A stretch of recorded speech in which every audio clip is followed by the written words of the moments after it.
امبارح إدارة الأهلي بتنزل بيان شكر لوزارة الداخلية. ليه بقى يا جماعة؟ عشان وافقوا على الساعة الكاملة في ماتش الأهلي اللي هو أصلا ضامن الصعود، ماتش شبه تحصيل حاصل، مش هنقول تحصيل حاصل لأن هو برضه بيلعب على أول. فادوهم الساعة الكاملة في استاد القاهرة. الزمالك 10900 و900، معرفش ايه موضوع 900 ده. مش فاهم ليه مش 11000 وليه مش 10 بالظبط. المهم إن هو 10000 بس في محافظة تانية أصلا في إسماعيلية. حاجة في منتهى الغرابة. وهنا انا ما بلومش اتحاد الكوره ولا نظريه مؤامره ولا الكاف ولا الكلام ده خالص.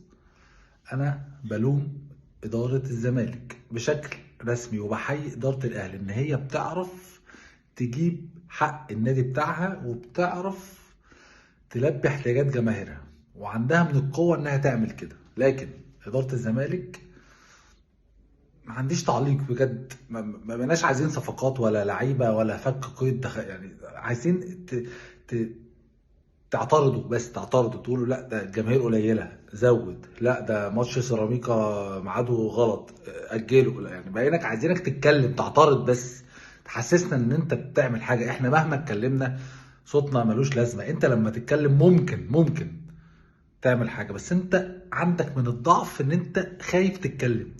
اصلهم هددونا بشركاتنا. اصل هم لما اعترضنا على الارض اللي هي اتسرقت، يعني مش هقول لك اتسحبت، اتسرقت، سلبت، كانت كده اتاخدت كده مننا ومشوا وسابونا.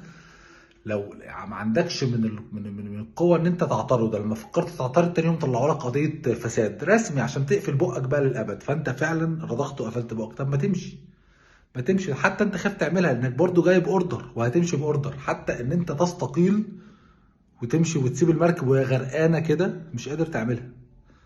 فيعني طب بس يعني اتكلم، قول لهم يا جماعه زودوا الساعه. يعني انا دي ما فيهاش حاجه، دي مش تاني يوم بقى هيمشيك ولا تاني يوم هيقفش عليك ومش هيعمل لك حاجه. قول لهم ماتش سيراميكا ميعاده غلط، مالوش ايه لازمته يتعمل كده. ليه بتجاملوا سيراميكا على قفانا؟ يعني ليه بتعملوا فينا كده؟ هو احنا قامت لنا قومه قوي كده خايفين قوي كده؟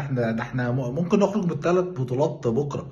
يعني ممكن 3 ماتشات اللي ورا بعض الجايين اللي انت بتلعب 4 ماتشات في 10 ايام يضيع لك 3 بطولات وانت واقف. فانت احنا بقينا في صراع قوى وزمن قوى، الاقوى هو اللي بياخد حقه. وللاسف انتوا وصلتوا من الضعف ان انتوا حتى مش قادرين تزودوا عدد جماهير، وناقلين الماتش في محافظه تانية ومشحطط ناس والناس ما عندهاش مشاكل. وبرضه خايف حتى تقول زود له الساعه، وفرقه تانية صاعده كده كده تاخد الساعه كامله.